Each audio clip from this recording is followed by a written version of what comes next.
I'll put a little video diary together. People may be as bored as I am, and I'm going to call it For What It's Worth, because it's just my view on things that are happening, a bit of stuff behind the scenes, how we run our football, the football side of our business, a bit of the football tech side of our business. People might be interested, they might not, but we'll see how we go.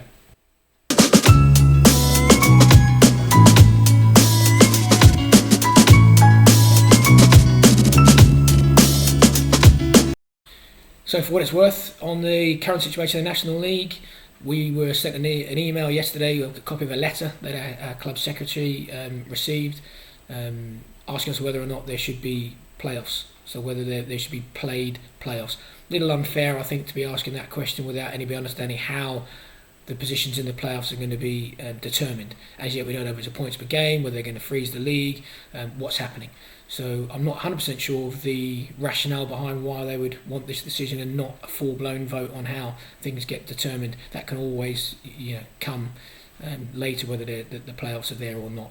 Obviously, we're still going to be guided, I believe, by what happens in the EFL.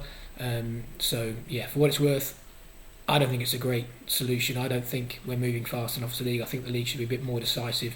I understand they're trying to protect that relationship between the National League and the EFL, but these are unique circumstances. I think if the EFL were to try and remove one of those places, it would be seen in bad light. So for what it's worth, I think we're dragging our heels.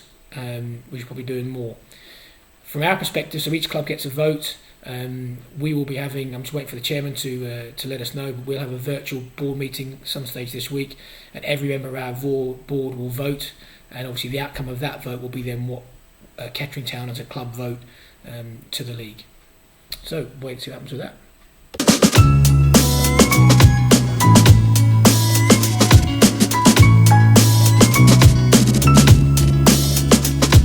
Yeah, but the longer you're in the game, you will realise that there's no logic to anything. I always get frustrated because for me, I go, we need to change, and it's the old common thing, but we need to change a mindset of the football club and have the players that, and I agree with I just saw your fury then because you've tried to help somebody and somebody's abused that help. Now, I don't think that has I don't think that's a foundation for success in anything. If you've got people that abuse your trust, if you've got people that abuse your honesty, if you get people that abuse your generosity, then I don't think it's a foundation. And I think what I was trying to get across now is, I think I'm kind of a straight talker. When I'm talking to players about signing for next season, I want to be in a position where I go, I'm 100% certain that I'm offering you a contract because you're not just going to be a good player, you're going to be a good human being to have in the group next year. And no, I don't think, being honest with you, I don't think you're ever going to get a footballer that does that. What I think the better pros that I've worked with do is that they sometimes, to be a man, you actually put your hand up and you apologise for your performance, or you do something that I don't think. I go back to the Altrincham game at home, and I know, look, I probably shouldn't have kept them in for as long as I did, but before the game, this is a home game. It's a big, massive game at home, and two car schools turn up half an hour late, absolutely ruling, and the performance just summed up the group's attitude. And that's what annoyed me, Mr. Chairman, if I'm going to be totally honest. Yeah, I can take losing football matches. I know that I'm going to lose football matches. But it was the attitude pre-game. The example I used, Paul, and it wasn't with someone at the club, because I was asked about, because we the furloughing and things in the business world, and they asked me about the football players. And I said, well, the interesting one is contracted players are paid up until the end of first week in May, by which time all the matches should have been played. If matches then carried on into the rest of May and into June, we could turn around to the player and say, well, hold on, you've actually been paid for the time you should have been playing those games. And so therefore, we're actually not asking you for anything more. We've paid you already, if that makes sense. Now, they would probably argue and say, yeah, but hold on, that's tough on your part and great on my part. The non-contracted players would have been paid. So if the league had carried on into May, into June, and we needed them to go onto the pitch, we would have paid them for the amount we'd agreed to pay them. It's not our fault that this has all gone. And I have to be careful not to make this sound the wrong way, but anyone who is fair and actually hears what's being said is going to get that. So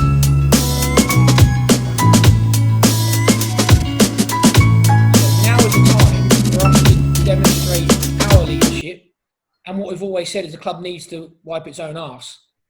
And this should reduce the pressure. I'm not going to say the pressure goes away, because it never goes away when you've got to come and pay the bills at the end of the month. But in theory, if Gary's thing ticks the way it is and all these things move forward, he's going to actually have more money to play with year on year with this structure than he has currently. It's taken this for us to get to here, but really we should have got here sooner. And I think other clubs will do something like this. They're going to have to. There's going to be clubs who are on their knees. As you said, there's going to be clubs now on their knees. Yeah. And they've got to be now more sensible. Yeah. So busy today.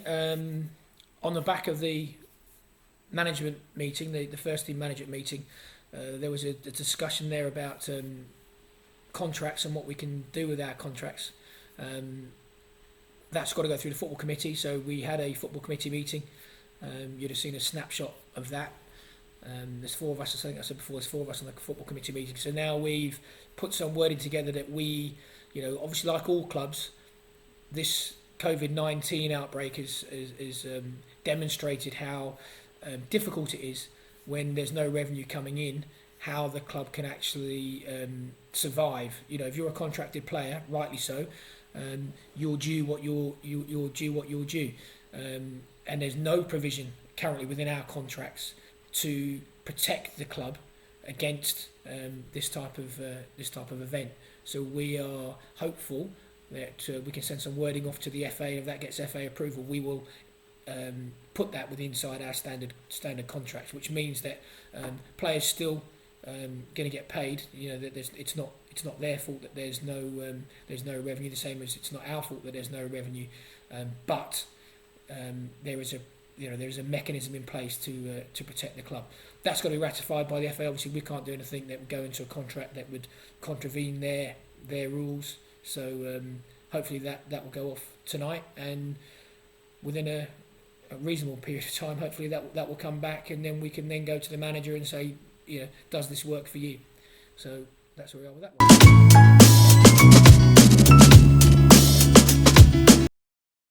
First thing to do is just to make sure that everyone has received that letter from Neil and has understood the base context of it, which is it's, to put it mildly, a simple vote whether we're in favour of the playoffs taking place or the problem you've got is there are so many unknowns at the moment that we would, as I put in the email, we would simply be guessing. So on the basis that we want it to be your genuine opinions, if you like, and obviously Richie, Neil and I have been talking with the league conversations and so on. I'm going to turn this on its head from the list I've got. So from the conversation. Is there any league objection to us informing the fans? Do we know that?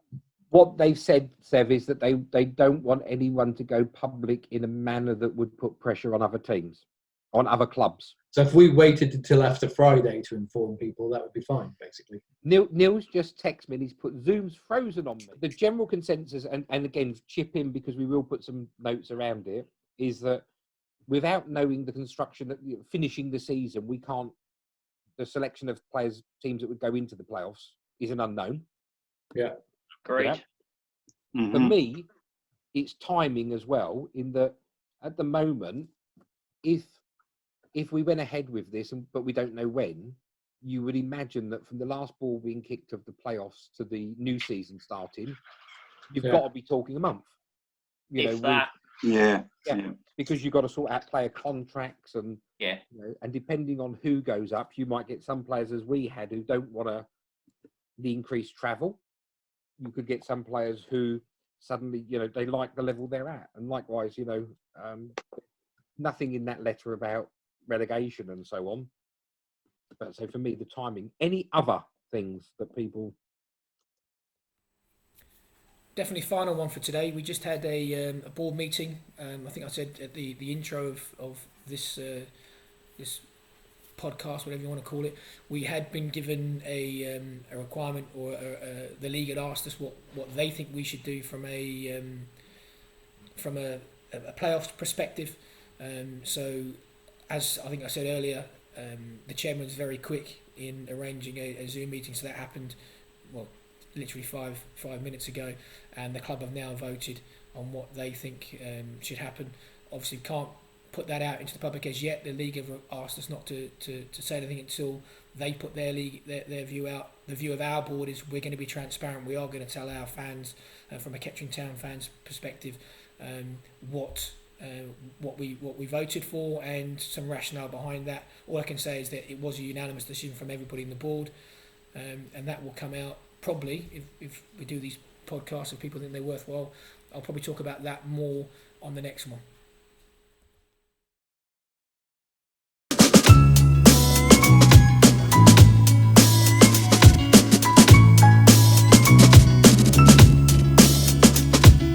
So we had communication from the USL yesterday that our League 2 is going to be scrapped. They're looking at potentially doing some sort of cup competition. We haven't decided what we're going to do on that yet. We have within the South Bend structure, we have a community board. They've been heavily. One of the key reasons for us going to South Bend really was that there was such a good soccer community that we were already in position and already in place. So we've tried to leverage that as much as possible. So we'll have a meeting with those guys today, and we'll basically be guided by what they think about whether or not we'll actually enter the cup competition, or whether we'll just look to play some friendly games. Because the USL season has been cancelled, Chris came up with the idea of non-match days. So in effect, fixtures that wouldn't be played because of the COVID-19. It's $1 a ticket. We want people to get involved in that. The dollar ticket price goes to frontline support for COVID-19 in the States. And the idea is we have a virtual tailgate. So we want people to take photographs themselves having a beer, post them up on social media, and we'll have a non-match day event. And that's gone down pretty well. He's got some great clubs involved in that, so there's lots of people that are not officially playing us on May the 9th. Hello, Aaron Horton here, Director of Football at Visakra FC. Joined today by our first team player Kim Chaya and our head coach Colin Curtis. The announcement today is that we will not be playing the South Bend Lions.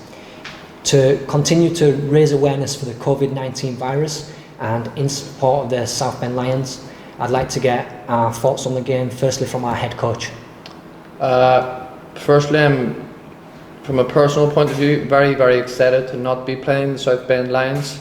The team have trained really, really well to not play this game.